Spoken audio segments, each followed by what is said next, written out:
Ladies and gentlemen, boys and girls, and friends beyond the binary. It's time for the podcaster. While you're not hearing this at the beginning of the new year, this is my first intro recording of 2020. And if I had 2020 vision, I would tell you that you could make every year New Year's Day, really. You could start fresh whenever you want. I know that doesn't make a lot of sense, and I could talk about it forever and ramble and say, well, here's a thought about New Year's, but I'll save that for the intro because that's what I do. And then later in the episode, when I talk about other stuff, because it's time for Sleep With Me, the podcast that puts you to sleep. And here's a couple of ways we're able to keep this podcast free for everybody. Hey, everybody, this is Drew. This episode was recorded a little while ago, so I just wanted to let you know this podcast is here so you can feel less alone day or night. We're going to keep coming out Sunday and Wednesday nights as usual, but if you need more help, reach out for help. I have a list of resources in the show notes if you're looking for more help in this current time, because I'm here to try to support you with that. Thanks. Hey, everybody, it's Scoots, and, I've been trying to figure out how to talk about this. I mean, what everything that's going on right now, and everybody's at a different part of your journey. I want to let you know that I have a current plan, and I'm staying fluid here, but the podcast is going to be continuing to come out on Sundays and Wednesdays as usual. And those of you that listen on the Patreon feed, all those releases are going to be coming out as usual. So the podcast is going to be here for you. If you need it during the day for a break, it's going to be here for you. And this is a challenging time for everyone. And so if you're in a position to do so, and you're a regular listener, if you could think about supporting the podcast in one of few ways I'm going to mention very quickly here. If you can afford to support the show at $5, $10, or $20 a month on Patreon, that is a huge help so that the podcast will be here. And basically, it's just like a membership. You're paying for the value you get out of the podcast. It's just an optional thing so that the podcast can be free for anybody that needs it right now. So almost like you're paying for your membership and thousands of other people's membership was just $5, $10, or $20 a month. But that's only if you can afford that on a monthly basis. Another way to support the show is to buy our merch or support our sponsors, which you could do through our website, sleepwithmepodcast.com. You'll see our sponsors. You'll see a link to our merch store. Those are huge ways to support the show. The other way is just to let people know about it, which a lot of you are doing, and I really appreciate it. But I want you to know the podcast is going to be here for you. And if you can't support the show's going to be here to support you. Don't worry about it, okay? Thank you so much. All right, it's time for the Sleepy Supporter Zone. And I wanted to thank Joan, who supported Feels. Joan really loved the delivery and the packaging and the presentation. Shared with me some pics on Instagram. So thank you, Joan, for supporting Feels. The Sleepy Supporter Zone is a little bit more higher-paced part of the show at the beginning because I'm so excited about the listeners who go out of their way to support the sponsors so we could keep this podcast free for everybody. So if you're like, Scoots, let me go to sleepwithmepodcast.com/sponsors and let me check out Feels, let me check out KiwiCo, Grove, and then just tag the sponsor when you support them. Share a picture or something with them and me. Let them know how you heard about them. And then I could try to thank you in the Sleepy Supporter Zone like Joan, keeping the podcast free for everybody. And now it is time to start slowing it down. Now, Mystery Bard, a lot of people help out on this show. You and some other people. Who are they? Chris Posty Poster Son sounds like an earful. Wrote the theme song. Edits episodes. Carl W. the Legend. Also edits episodes. Kenny, Scotty, and Jennifer. Runner. Eric and the team at Astound are on the website. I am the Mystery Bard. I do the lullaby song. I'm making a podcast. Writing songs. It's called As It Happens. Song a day. And you can find it. Just search for it. You see the kindness shine straight on through when the listeners form their own Facebook group. Keith, Stacy, Sarah, Julie, and Jennifer. These are your moderators. Get support dear Scooter on Patreon. Buy the merch and support the sponsors. You can find anything you want at sleepwithmepodcast.com. And we're so proud that we could dance to part of Nine Vale Presents. So now on with the show. Thanks, Mr. Bard. I'm at Dearest Scooter on Twitter and Instagram. It's a great way to find me. And what do you say we get on with the show? Hey, are you up all night tossing, turning, mind racing, trouble getting to sleep, trouble staying asleep? Well, welcome. This is Sleep With Me, the podcast that puts you to sleep. We do it with a bedtime story. I don't know what word we do it with the bedtime story. I think I just slipped on with. That could be part of the intro. We do it with a bedtime story. I guess because usually I say it fast. We do it with a bedtime story. All you need to do is get in bed, turn out the lights, and press play. I'm going to do the rest. What I'm going to attempt to do is try to create a safe place where you could set aside whatever's keeping you awake, whether it's thoughts you're thinking about, running through your brain. They could be past, present, or future ones. They could be, they don't have to be running, but usually they could be fidgeting too. They're usually doing stuff to get your attention. Thoughts, feelings, any emotions that are coming up, or, remnants of the day, or physical sensations. It could be changes in time or temperature or schedule. All those things impact me. Holy moly. That temperature, that's one thing that definitely throws me off. Or, and travel. Don't mix temperature and travel. They seem to go together. Because here's the thing. Here's a truism I've never said before.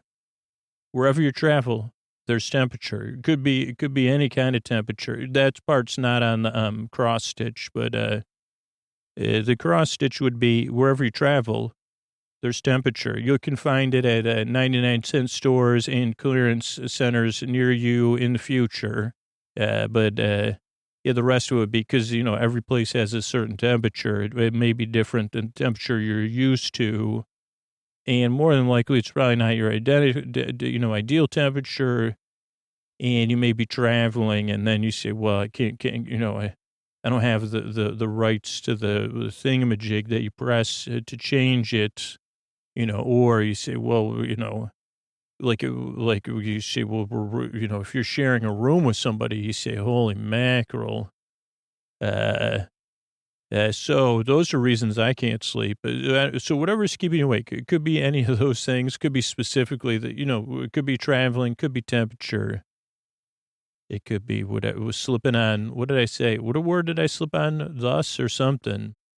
So whatever's keeping you awake, I'm here to take your mind off of that. What I'm going to do is I have a nice, safe place set aside here. Oh, boy. Gosh, goodness. Goodness gracious, great gobs of safe place. Do I have, spaced out here? So I have a safe place. I'm going to send my voice across the deep, dark night. I'm going to use lulling, soothing, creaky, dulcet tones. Tonight, extra creaky, we got an extra dose of creaky, dulcet tones, pointless meanders, superfluous tangents. And what those means, so let me, just in case you're new, welcome, I'm glad you're here.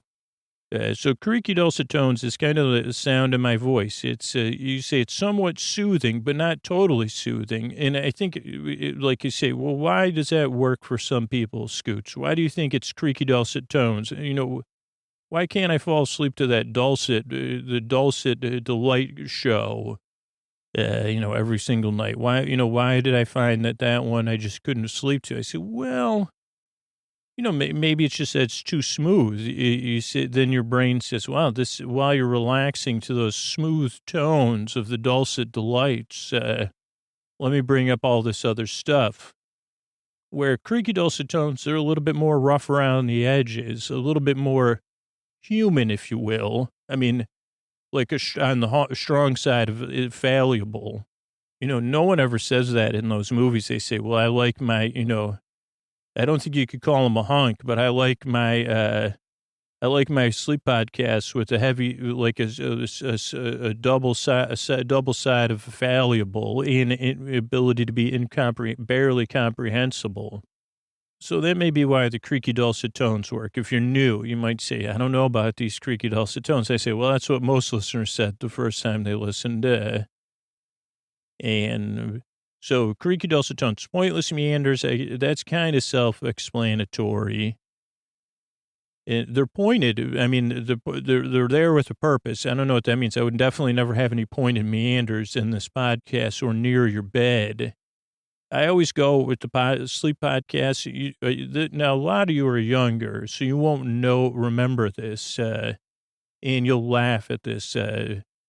Once upon a time, this was right when I became, like, there was a time, I think in the 80s and maybe the 70s, when they had these things called water beds, which you don't think you can even buy them anymore because insurance companies said, finally, they would, like, it was basically, like, an aero bed, right? Everybody can, or an air mattress, like the ones that look like a mattress. You fill it up in your living room or your parents' living room when you're visiting them. So imagine that, but it was filled with water. That's like, then it's in a bed frame, like a regular bed. And very few people had them. Like you'd go over, like you knew when you had a new friend.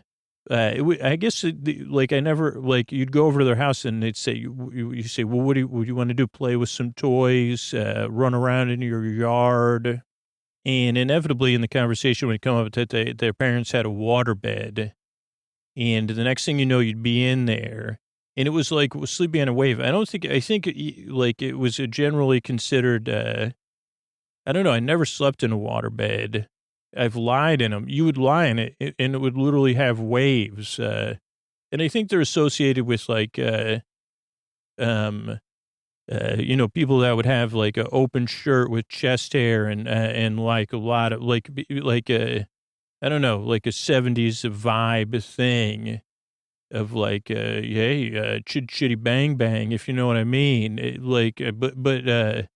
I just remember it was just like the most mesmerizing thing to a kid.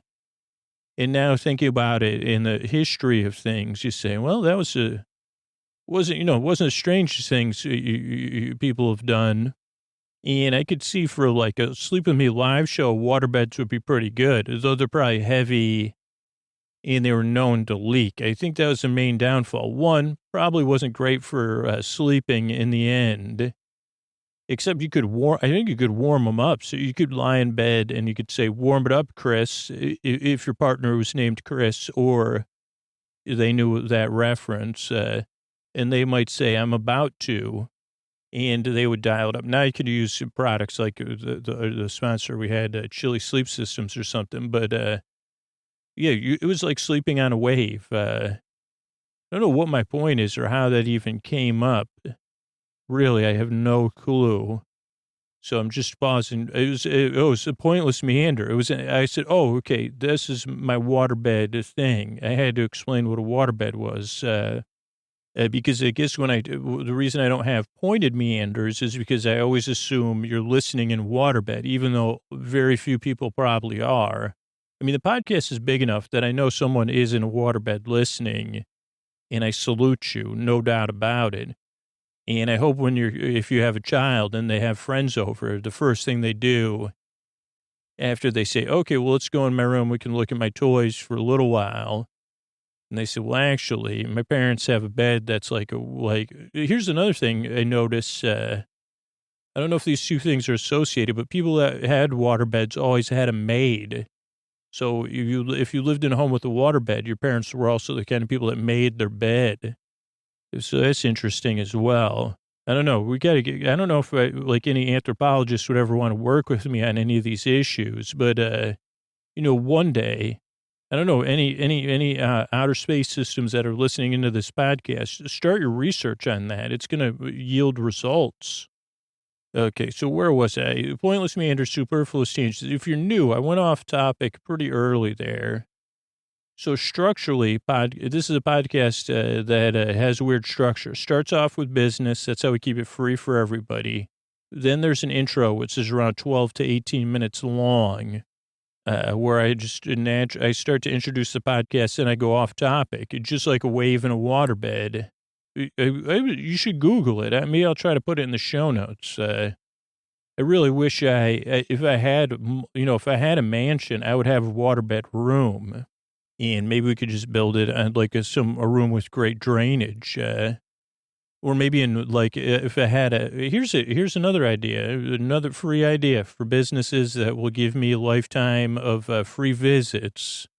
And this one's a legit good idea. I mean, not like my other ones that I've given away for free. So there's a lot of cabanas are a thing. I've never rented one. I looked at the price of renting a cabana once at a pool, and I said, I'm sorry, what? Like it's hotel rooms less than that. But I will say, especially if you have the cement and you're at a pool anyway.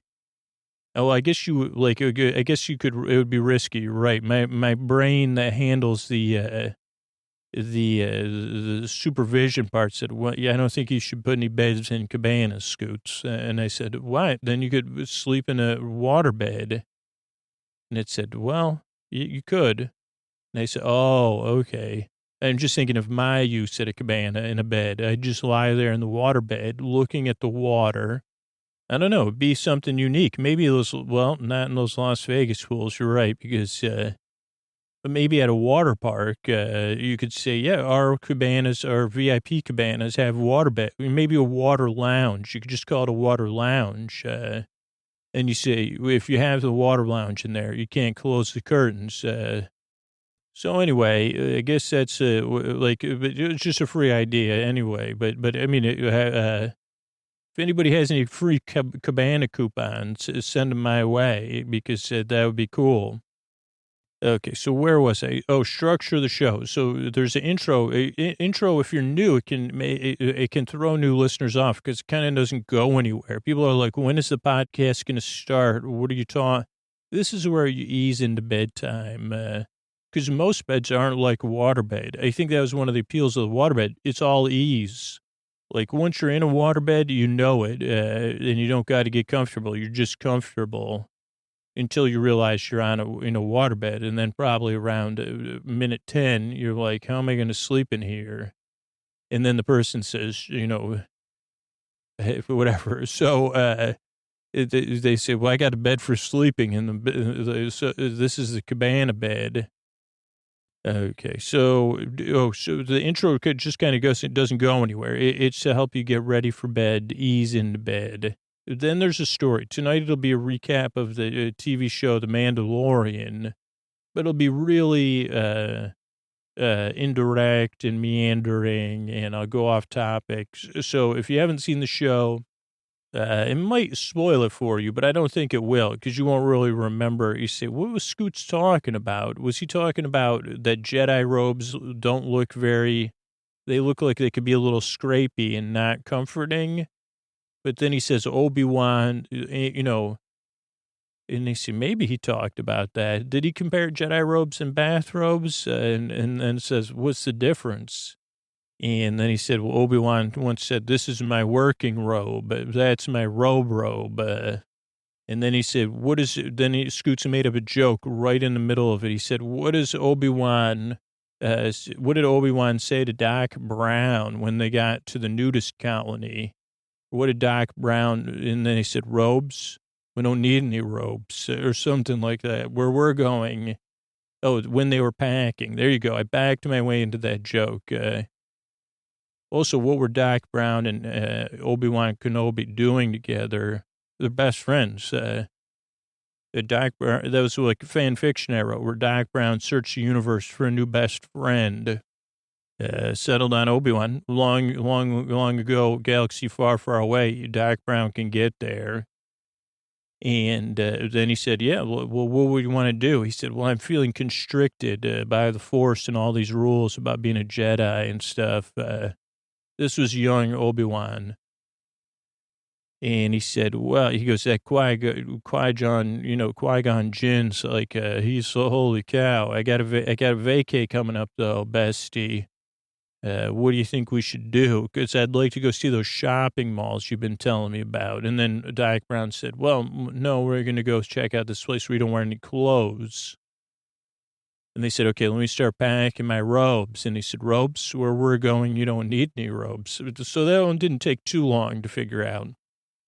And so that would be what to expect in the episode coming up one day when I get there. So it's a show to put you to sleep and take your mind off stuff. It's a little bit different than any other podcast, even sleep podcasts and sleep meditations, because I'm a bit goofy, as clearly you've seen. And so it's kind of more supposed to be like a friend keeping you company as you drift off. Usually I get to, at least I get like a little bit more concise with these intros, but that was an interesting little journey we went on. I mean, I'd like to be on that other journey, except for the Colin, like I'd just like to be, I'd like to have Doc Brown take me to hang with Obi-Wan. So anyway, I guess I'm glad you're here. I work very hard, believe it or not, if you're new, but I really do, because I've been there in the deep dark night, tossing and turning, and I greatly yearn and I strive to help you fall asleep. So thanks again for coming by. And here's a couple ways we keep this podcast free for everybody. Hey, before we get to the story here, I just wanted to take this opportunity to let you know the podcast is going to be here for you Sundays and Wednesdays as it is in regular times. I just want to give you some peace of mind that it's going to be here. If you're in a position where you could support us, that would be huge. I know not everybody's in that position right now, but if you are in that position, if you could think about becoming a patron at sleepwithmepodcast.com/patron, it's more in the show $5, $10, or $20 a month. That's a huge help to support the value you get out of Sleep With Me and a lot of other listeners get out of the free podcast. There are pretty amazing bonuses at the $5, $10, and $20 level, just to, as a little teaser. You could also think about buying some merch or supporting our sponsors. You could do that through our website, sleepwithmepodcast.com, or you'll see the links for this week's sponsors in our show notes. And then let me know about it. Let them know about it so I can thank you on the Sleepy Supporter Zone. You could also just share about the podcast in your day-to-day life or online, just when it comes up in conversation. Those are huge ways to support the show, but I wanted to let you know the podcast is going to be here to support your sleep. If you're in a place you could support it back, that's fine. If not, no big deal. I totally understand. The podcast is going to be here for you. All right, and let's get on with the show. All right, everybody, we're talking about the last episode of the Mandalorian, and the latest episode, not the last one, second to last, actually, of the Mandalorian. It starts with recap code, IG unit, be in my crew. Nope. Thanks. Peace out. Kara, client, large bounty, small package. Okay, Werner, keep it to yourself.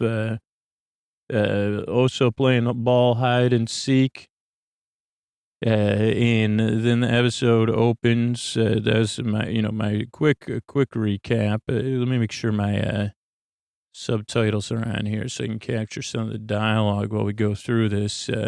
Against the guild code here, Mando's looking at the ball, hide and seek with the Troopers of Storms, so wrapped up, so cute wrapped up. And now the title screens are playing. And then the episode eventually will open here in space. Mando's ship, the Razor Crest, as we, I should know, but I always forget. Also, I'm not doing this research, but I said, is it the brand of the ship? Is it, that's Razor Crest brand. The ship that can't be detected. Razor Crest. Or is it the name of the ship? Old Razor Crest. It was named after Old Razor Crest, that salty space pirate, whose crest on his head was so, like you could shave on it. That's why we called him Old Razor Crest. Also was very young, though he looked old. He was one of those beings, a bit like Oso, but different. But it opens in space. Oso's sleeping cute in new bassinet, or I guess it's not a bassinet. I'd like to listen to a podcast, but I guess this is this podcast, a podcast of stuff Oso sleeps in. He gets a message from Grief Cargus. I guess these are one-way messages, like a late delivered voicemail, like a video, a FaceTime, but they're not two-way. I mean, here's one thing I just thought of. It would get on my nerves. If you had to send somebody a message, you got to stand up every time because Grief Kargas is standing up. You'd say, "Oh man, I got to send Mando a message. I just don't. I'm sitting here on the couch. I know I got to get up and stand in front of the camera. I wish I had that camera brought droid. You know, I got that droid that can do it for me." Especially one with that ring that makes everybody look good, ring light. But he says, "Hey, surprise." He goes, "Son, have I got a little story to tell? What you thought was the leader of your guild is still kicking it. You must be too if you're watching this. A lot has happened. We got some despotic rule going on. And we really messing stuff up, and we can't get close to him." It's that Werner. "And I got one last commission for you, buddy. Worth your while. You know, you've been successful so far. And in return, you know, you and the child will get to do whatever you want. Here's my proposition. But BAIT, though. We got some loyal guild members ready to help out. Men of honor, or oh no, maybe he says you're a man of honor. He says, go there, check it out. You and the child will be cleared. Oh, for a man of honor, should not be forced to live in exile. Await your arrival with optimism." He looks at the sleeping Oso. He's thinking, he looks over his shoulder. "Oh, he's so cute and sleepy with his orange button." And he thinks for a while, turns his head again, clicks some buttons, makes a decision clearly. And the ship starts moving. Space, the title. Then we get the title after the Razor Crest goes by in space. The Reckoning, Chapter 7. And this is kind of what we've been waiting for. This next 5 to 10 minute sequence. We see a swamp planet, Razor Crest. Then we cut to the kebab and noodle bar. And Cara Dune is having this ribbon. There must be this new competition. It's like a ribbon dance. You know what ribbon dancing is? It's when you dance with ribbons. Usually they're attached by a stick. And it's a form of dance. Actually, I think it's even in the Olympics as a part of gymnastics. Now, this one takes place in a kebab and noodle bar, so a little bit more gritty noodle.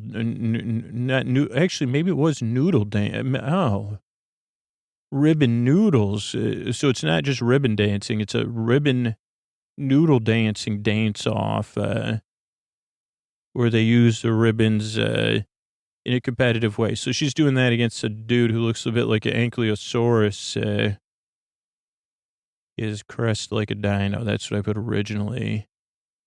Mando and Oso roll in like two swaggerers. They say, give us a couple glow drinks, heavy on the glow cubes, light on the booze. And they say, "What up, Dune?" And she says, "What up with it?" And she says, "I'm laying low here." And then the guy she had the ribbon noodle dance off with, she says, "Come back soon." And he goes, "I got this big reward thing. Yeah, you want to work with me?" She goes, "No, I can't. Everybody's on the lookout for me. And you can't do it. You got to stay low, just like you said. I got a history." He goes, "What about a handsome reward? And I don't mean money, hubba hubba." She goes, "What? I'm not in the mood, dude. Get to the point. And I also don't need to deal with any local warlords." He goes, "Oh, no, it's Imperial." And she says, "I'm in." And then we see a map. What does it say? Contact, no, let me. Oh, so she's talking, Karen, she goes, "Use your contact need to vet me?" Amanda goes, "No, doesn't know you're coming." She goes, "That's going to be a problem." He goes, "Well, his problem, not mine." Oso likes that line. Then they go down to the work station. He goes, "Take your pick. Pick one." She goes, is he up all right up there alone, like a baby that's always getting into stuff? He says, oh, yeah. Then she says, will you trust your contact? And he goes, no. Then at 7:12, do yourself a gigantic favor and use these time codes, because at 7:12, you're in for a surprise. Right around 7:12. Now it's 7:05, actually.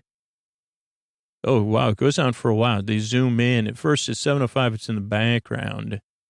Oso pops Oso's head down to check on the adults and then starts trying to drive the car. Before misbehaving, Oso knows enough to check. So then Oso's trying to drive the ship. And Kara says, do I need to state the obvious? We need somebody to watch him. You know anyone you trust? He goes, yeah. Actually, we just happen to be on our way there anyway. And then we see kind of a desert Badlands planet. Music's playing. We see our favorite beasts of burden. And I'm not talking about the Stones. I'm talking about those creatures who's, I'll remember their names in a minute. You see our favorite windmill spinning around like a pinwheel. You look at that windmill and then you found the right farm, the right outpost. Again, they say, what up? And old Nolte says, come on in. Now flailing bin. What is, I don't know what that means. See, I think it says in it something, a flashing bin. But they go in his house. He says, geez, that thing hasn't grown much. And Amanda goes, it might be a strand cast. He goes, no, not engineered. It's evolved. It's too ugly.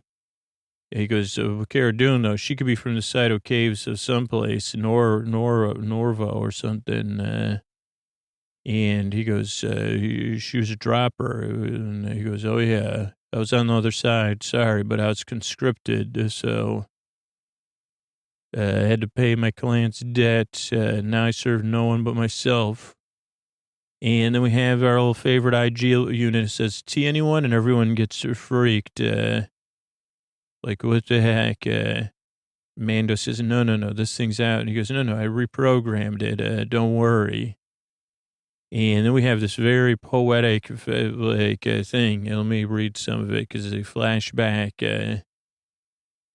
And he says, geez, in the wake of your visit, it was left behind. And we see, there's a lot of scavenging to do. Holy moly, you'd make millions. I don't know where those Jawas are right now. But he says, I found it laying where it fell. He kind of cradles it. He says, devoid of all non-big farm. And he goes, I recovered the flotsam and staked it as my own. Really poetic. I really like that. And they starts working on it. Goes, a little remained of its neural harness.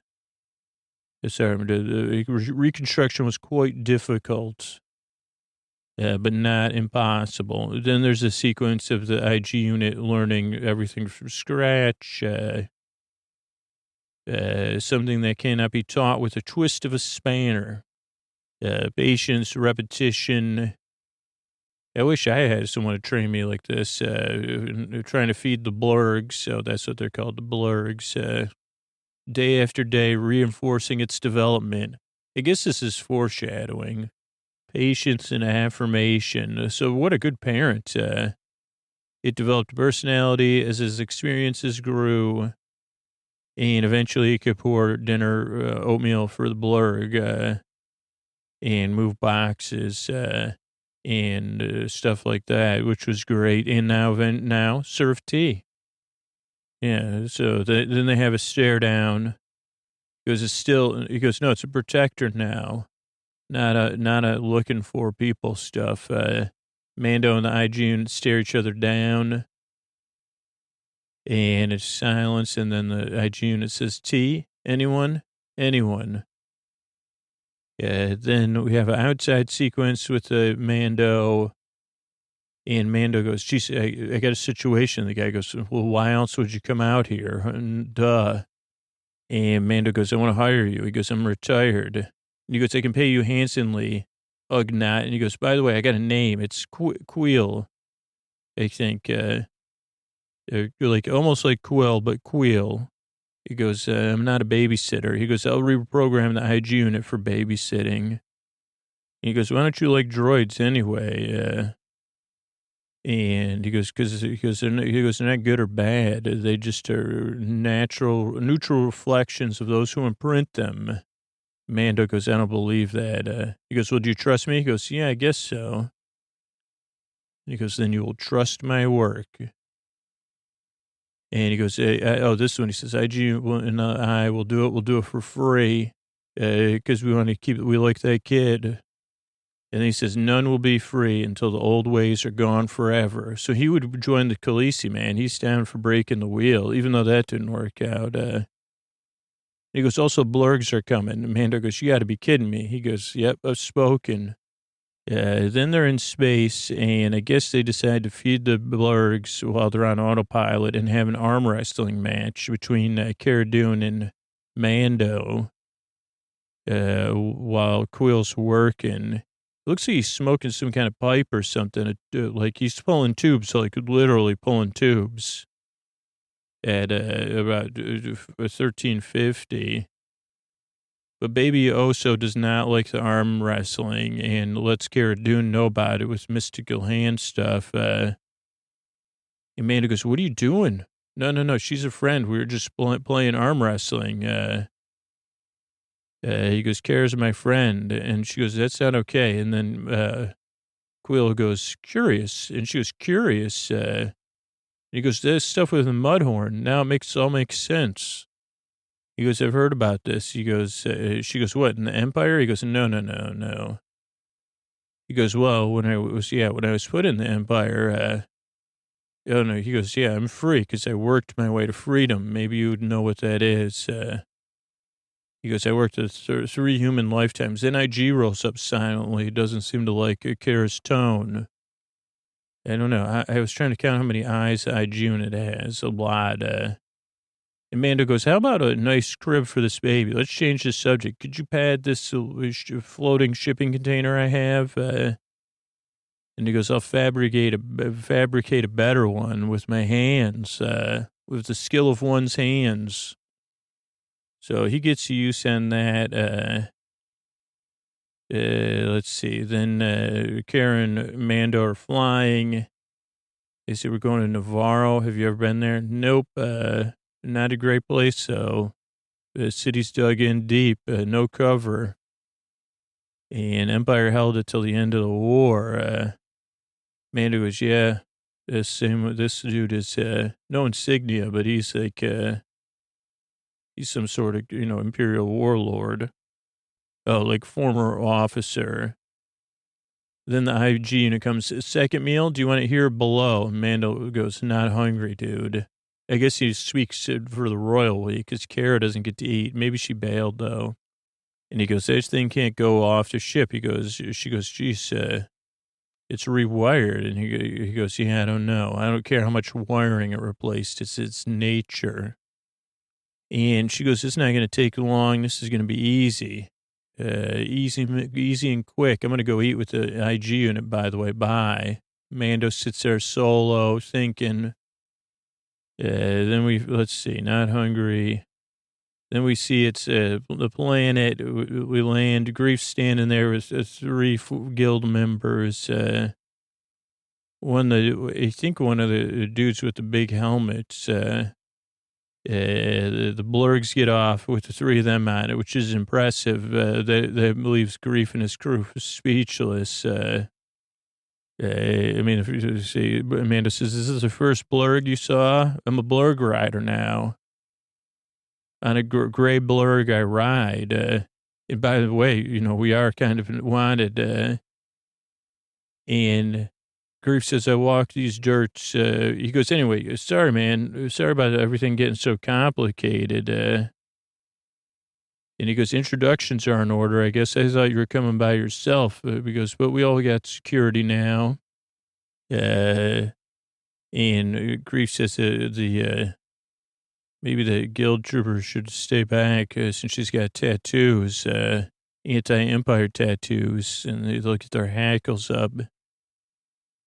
And Amanda says, not a choice, dude. So, Grief says, oh, man, fine. Cover it up, though. And he goes, where's the baby? You want to say hi? Baby loves me. And Mando actually introduces Grief to Oso with a new floating pram. NFP, new floating pram. And he goes, holy cow, this kid is cute. Oh, so cute. Wow, now I see what the fuss is about. Precious little creature, he says. Arms open, quiet, fine. Little one, all the fuss. Glad we'll put this matter to rest. The sun drops fast on Navarro, by the way. So let's get through this lava and blurg walk over to our campsite. And they used the lava to keep their fire warm, which is very intelligent. And a lot of staring down. Babies, Oso's getting fed. And let's see what else. We see some of the other, we see this as the countryside of this planet has beings on it. I'm surprised they would have such a big dinner, like to have a giant, it's like they're celebrating, even though they're not.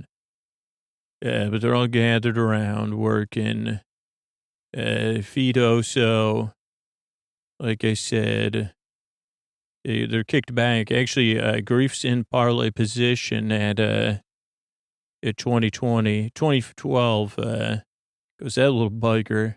He goes, that must be for some highfalutin menagerie. And Amanda goes, what's the plan again? He goes, go in, show him the baby, and get out. That's it. ABC. And Amanda goes, how many? He goes, oh, X-Empire, 4. They're just paid workers. They'll take off. And what if they don't? Well, he goes, I'm their best bet for new employment, so hopefully they're smart. No more than 4, trust me. And then we have these birds come, and it turns out that blurg and birds don't get along, which we didn't know. And a couple of the guild members, they have a bird objection. So 2 blurgs go out. Mando almost went out. Oso ends up fine. Grief ends up, he got something in his eye, and he says, I don't know, man. And Oso rolls up. First, Scare tries to fix it. Then she's like, I don't got I don't got enough light or whatever. So then baby Oso rolls up and says, well, boozity boo. And I fixed it just for you. But at first there's a little comic relief because Grief says he's trying to eat me. But he uses the old E.T. touch. Also, I saw an old iPod there. I don't know if it was on Oso's bassinet or on Grief. Then Oso has to rest. And everyone's like, oh, that didn't go good. Then the next morning comes, and we do some walking and talking. After all that, Grief's like, can you believe it? There was something in my eye, and that kid did a googly goo, and it came out all the way out. And let's see, slow walking, 1 blur, got 3 left. Still got the floating pram, though. They say, I don't know what's going on. Mando says, keep eyes on it, Kara. Walking, talking, second thought. So that's what Mando says. Or she says, they walk to the edge, overlooking the town. And Grief says, I guess this is it. And it's a double cross time, but now it's triple cross. Because Grief triple cross is the double crossers. I don't know where the blurg is in Queel. And he goes, I got a new plan. We were going to double cross you. I realized that, but I triple crossed, so I'm back on your side. And so he goes, cover up your stripes. We'll still go into town. We still got to deal with this. They go, geez, no, we should get out of here. And then Queel says, no, let him speak. He goes, you bring the kid in. We still do this plan. You'll be free. Otherwise, you're going to be getting tracked down by the Empire the whole time. You got to deal with this now. So there's a face down. Oso's watching.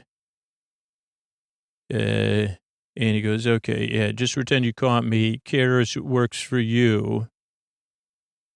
And he goes, we'll do a little fake Rooney.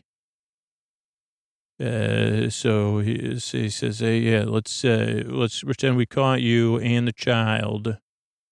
But Mando says, he goes, no, we got to bring the kid. Mando goes, no way, I got a plan. He goes, Quill, you take the kid, seal yourself in the ship, engage ground security protocols. Nothing can get in.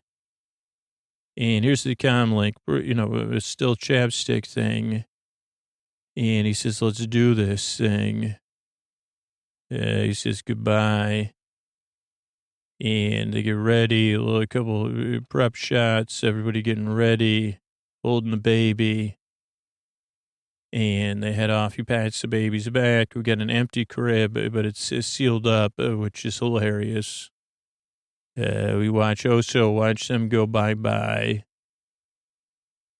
And then we go into town. We see the arch that we've seen before. Then we see some speeder bike troopers. And they're kind of bossy. They demand Grief's chain code. It took 2 scans to get it to work. He goes, how about that helmet? And the Grief goes, no, going on my wall.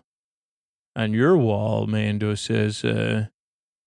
He says, okay. Then we also see Grief riding, or Queel riding back to the ship.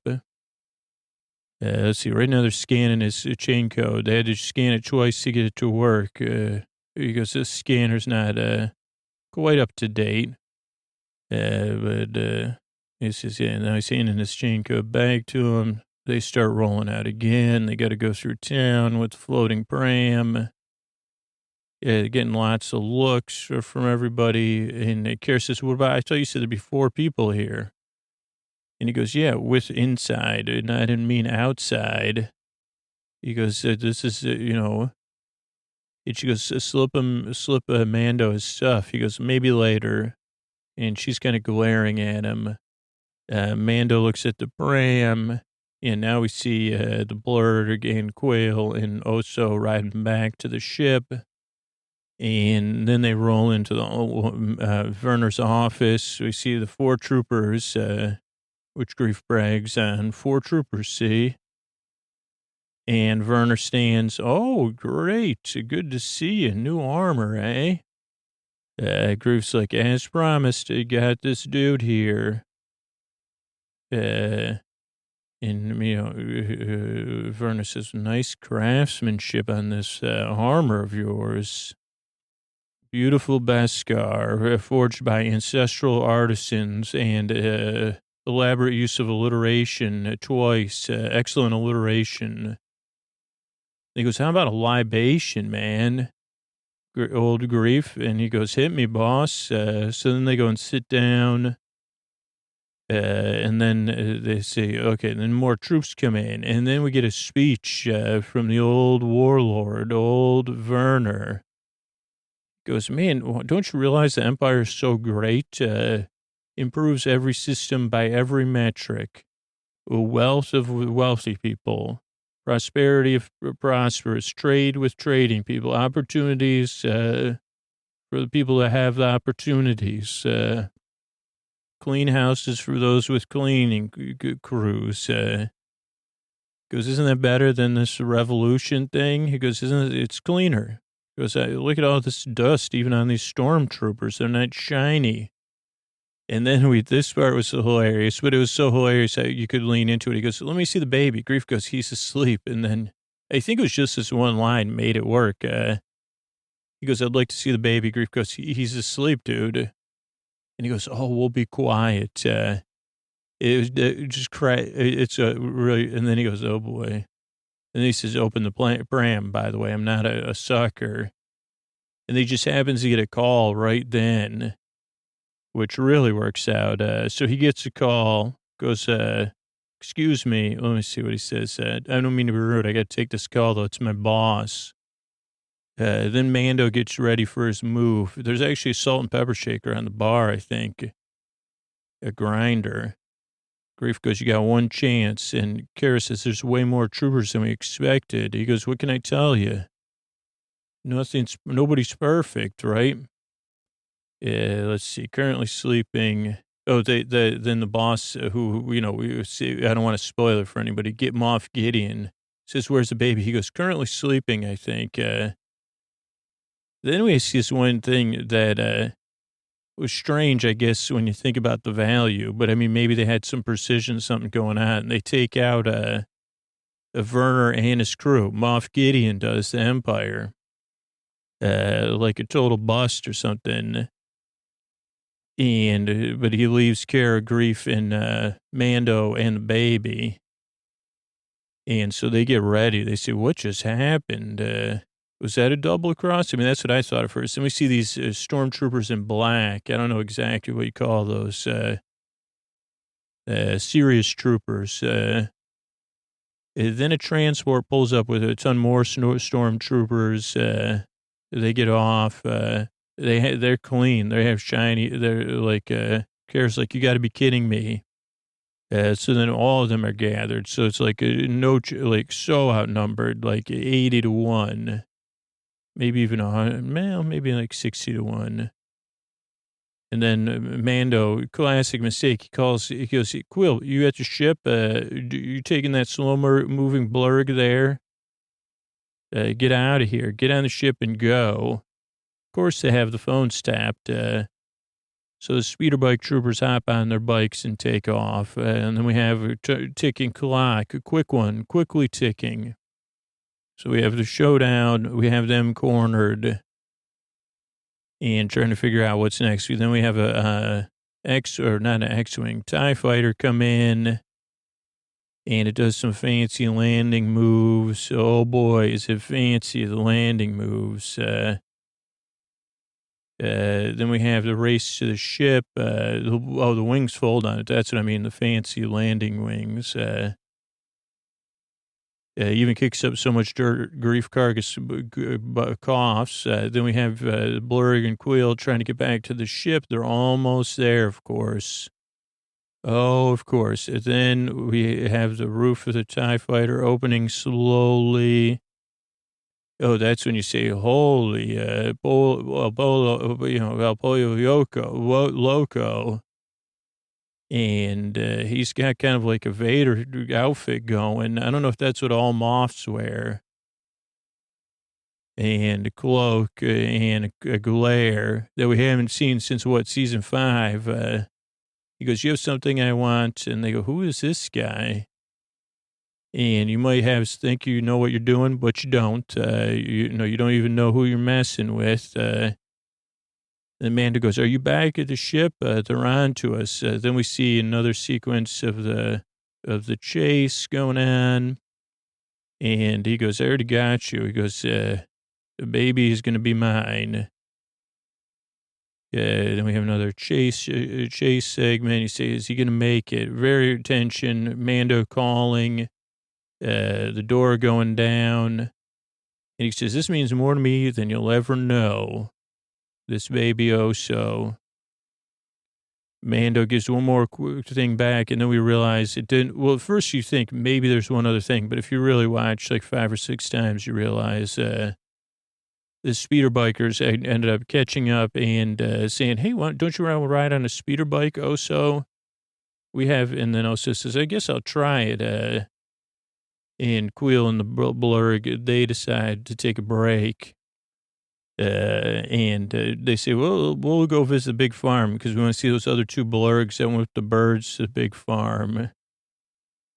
And you'll ever know. Quill out. Then there's Mist. Then there's, what does that say? Cliffhanger. Oh, the episodes. I said, what's a cliffhanger? But yeah, it was a cliffhanger of an episode. Then there was I think there was either 13 or 14 paintings at the end. So there was that. And, let's go ahead and look up some stuff that came up in the episode. All right, so a couple of things came up. One thing was at the beginning. I think Grave Carcass says, "Yeah, I'm still not at the big farm in the sky," which reminded me of the Pearl Jam song. "I'm still not at the big farm in the sky," also known as "Alive," which I guess I don't know if that's old. Like, if I don't know if that's considered oldies or not. I'm not kidding either. But it was a song by the American band Pearl Jam on their debut album 10, which came out in 1991. So I guess it's not 20. Was that 2001? Oh, it's not quite 30 years ago, but holy. Alive was originally an instrumental called "The Dollar Short." It was on a demo tape where they were looking for a lead singer. Eddie Vedder got a copy of the tape, wrote lyrics that kind of described a fictionalized account of his childhood and his relationship with his father. It charted at number 16 in the UK, number 9 in Australia. It was the only Pearl Jam song to receive a certification from the British phonographic industry, going silver, 200,000 copies. Top 20 in Belgium, Ireland, Netherlands, and New Zealand. A single was only available through import in the U.S., so it didn't chart in the U.S. There's remixed versions. So Stone Gossard wrote the music for the song while he was still a member of Mother Love Bone. And he said Andrew Wood sang it for a little while. And then Gossard and Jeff Ament we started working with Mike McCready. They were trying to form a new band, and that was one of 5 tracks on their demo tape. Eddie Vedder started listening. He was working as a petroleum guy for a petroleum company in San Diego. And he said he listened to it and then he went surfing and then saw the lyrics, recorded it, sent it back. Then they invited him to join the band. At first they were called Mookie Blaylock was the name of the band. And they recorded it live during a demo session at London Bridge Studio. It would later appear on their debut album 10 and the promotional live EP. It's in A minor. Let's see what else. It's a trilogy of songs like about Vedder, mini opera, Alive Once in Footsteps, about complicated stuff. And let's see. It even came out in a Coca-Cola pop music sampler in 1991. And yeah, and there was a video directed by John Taft. It's a black and white video of a performance from Seattle. Some of it's even, the drumming is actually the clip from the video rather than from the record version, which didn't even include their current drummer or the drummer at the time the song was recorded. And yeah, it says a little bit about a link to it. It just made me think, because he says, "I'm still alive." Also, he says, "a man of honor," which made me think of the Game of Thrones episode, "A Man Without Honor." And they said, what was that, in season 1, season 2? I looked it up. It was season 2. Holy dyslexia. I thought it said, so I looked it up. I said, what was it, in season 2, season 3? So here's a little insight into my life. I've been, for the past couple hours, I was so confused because I looked it up, but then transposing numbers. So I thought it was episode 7, season 2. And I said, really, that's, how many seasons were there of Game of Thrones? I thought there was only 7 or 8. There must be like 10. Because, this is an early season. And I was like, wait, Talissa, Rob, Rose, or Agreed,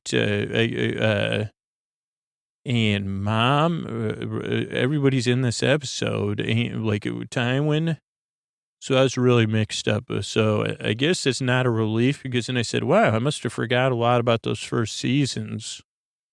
That'll be great when I rewatch it. But now, so a little bit of a relief and a letdown. So second season, the 7th episode of the second season, which makes sense because it leads up to the conclusion. It causes the conclusion of the second season. But the name of the episode comes from Caitlin Stark saying, "You're a man without honor," to Jamie. Is written by Benioff and Weiss, directed by David Nutter. Came out before the podcast existed. Sleep With Me, at least, May 13th, 2012. It was at the conclusion of this season that I thought about starting to record the podcast based on this series, this season, but I didn't do it. Wait, what month was it? So it was like the late spring. So it takes place in a couple of different places. King's Landing, Sansa's living, like, married to Joffrey. So that's not great. Oh, no, wait. She's not married to Joffrey yet, but she's engaged to Joffrey, I guess. Stannis' fleet is headed towards King's Landing. Jon's beyond the wall. He's hanging with a great, then they get caught by the wildlings at Harrenhal. Arya's undercover with Tywin. Sir Gregor's still Sir Gregor. In the west, Jamie's been caught by Robb. Jamie gets out, gets recaught. I guess at some point Caitlin lets him go. I think maybe not in this episode though. Dany's in Karth. Let's see, Ser Jorah. This is when they have to deal with the wizards. And there's a lot of, there's like a whole thing. Dany overcomes the wizards basically, and then they get out of there. In Winterfell, Osha, Bran, Rickon, and Hodor, they take off, and they ditch Theon, who's really embarrassed. And Theon even fakes that they didn't lose them. It was watched by 3.69 American households when it first came out, and then about almost a million in the UK on Sky Atlantic. It was second highest rated broadcast in the UK that week. Oh, that channel, Sky Atlantic, is a 92% on Rotten Tomato. So this is a good episode. I like that title, Man Without Honor. Now, this episode is called Reckoning, which reminded me of this definitely is an oldies, I guess, at this point, an REM album called Reckoning. That came out in 1984. I probably didn't get into it, like listening to it, maybe not even till the aughts. Really has some really good songs on it. It was the second album by REM. Let's see, it was recorded in North Carolina. It tried to capture the sound of REM's live performances. Used binaural recording on some tracks. Let's see. It was after their debut album was critically acclaimed. They started working on their second album. They were writing a lot. They were going through a streak. Peter Buck said they were writing like 2 good songs a week. But the recording sessions were difficult for the lead singer who was worn out by the previous tour. So they were having trouble getting usable vocal tracks.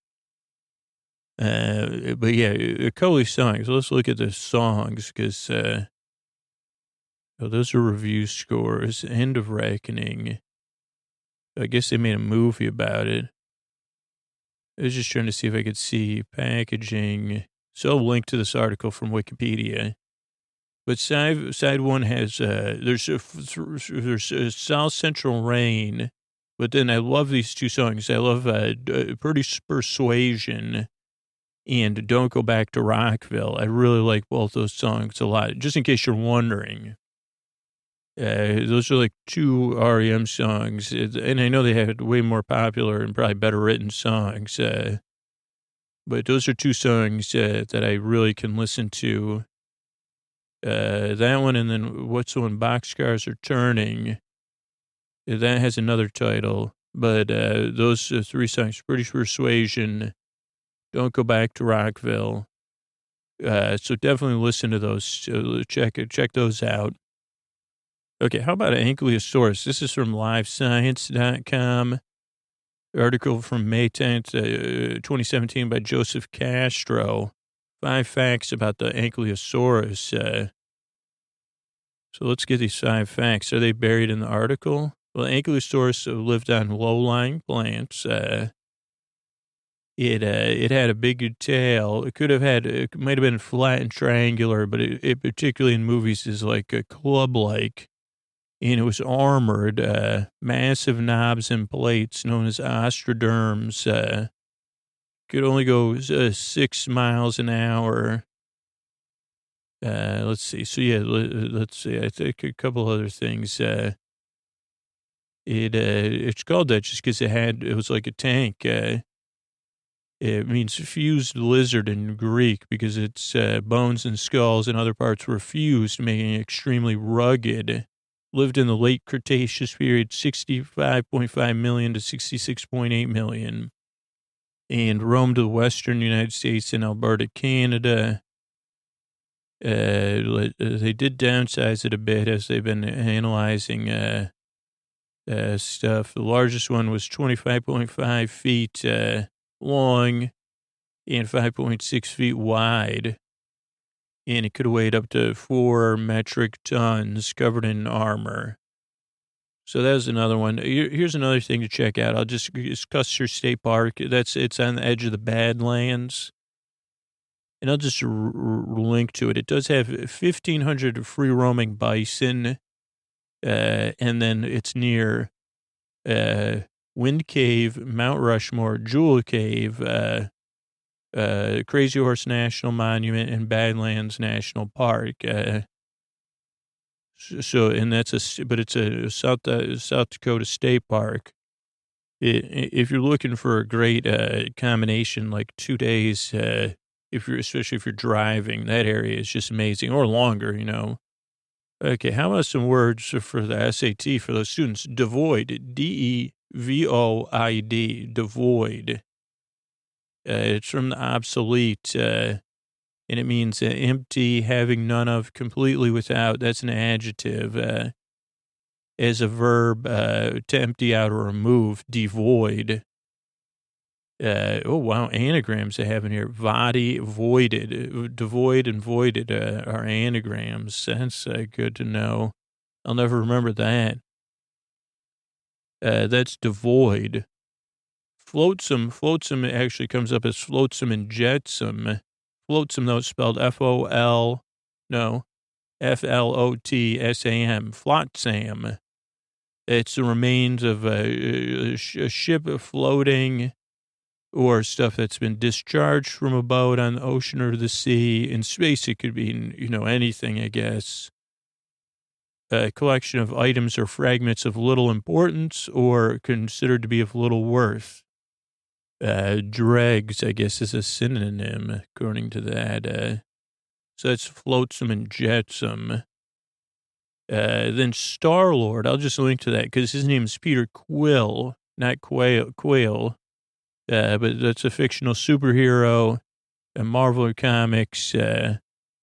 First appeared Marvel Preview number 4 in 1976. He becomes like an interplanetary policeman, according to this, mantle of Star-Lord. And, is famous now because of Guardians of the Galaxy and portrayed by Chris Pratt. So definitely worth checking out. But yeah, been around since the 70s. Maybe that's why he likes the music in the movies. Let's see, his abilities. He's a human Spartoid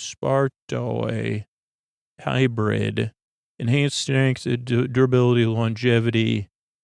He also has an advanced suit. He's a master tactician and commander, except in the movies. Good at hand-to-hand combat, martial artist, use of technology, flight via jet boots, and a helmet that does a lot of stuff. So that's Peter Quill, not Quail. Quail. What do you think? And then finally, hackles. That's another word you might be able to use. Hackles, hackles.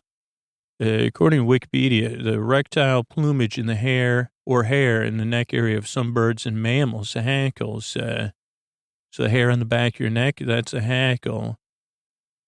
And they stand up when you're having, a response. Raised hackles. You've raised my hackles. Okay, and then I'm going to turn it over really quick to Wendy Marstrap. Hey, everybody, this is Wendy Marstrap. I'm here with my Dewey Dewback. My Dewback Dewey, sorry about that. And I wanted to talk to you tonight just about ice planets. This season opened on an ice planet, and Hoth is another famous ice planet. And I just wanted to give you a couple facts from Wikipedia about ice planets in case you're planning on visiting one in the future. I don't know why you would, unless you have a lot of stuff. Ice planets are a theoretical exoplanet with an icy surface of volatiles, water, ammonia, or methane. Planets consist of a global cryosphere, and it could be small icy worlds of a solar system or moons, or Europa, Triton, dwarf planets like Pluto or Eris, or smaller solar system bodies. They usually are composed of, we said that, it could be carbon monoxide or other volatiles. Depending on the surface temperature, ice planets would have surface temperatures below 260 degrees Kelvin, negative 13 degrees Celsius if composed of water, 180 degrees Kelvin if CO2, and ammonia would be 80 degrees Kelvin, which is a negative 193 degrees Celsius. If methane. On the surface, they don't seem very hospitable, to life on Earth because they're cold. But a lot of them have subsurface oceans. It could be warmed by internal heat or tidal forces from another nearby body that could be habitable. And then, humans could bring stuff like on Hoth or the beginning of this episode, or on your earthly poles. Oh, let's just look here. Ice planets and science fiction. There's been the Hoth in The Empire Strikes Back, Gethin in The Left Hand of Darkness, Ficina in Star Fox, The Ancient Mesa in F-Zero. And let's see what else. Then there's also lava planets, which we've seen in the Mustafar, but also Navarro, Solar and Star Fox, Firefield and F-Zero, Pyronite and Ben 10, Excalibia and Star Trek. And those are silicon beings. There's ocean planets. There's a lot of stuff. Ocean planets. We saw an ocean planet. Oh, no, that was a moon. That was Endor.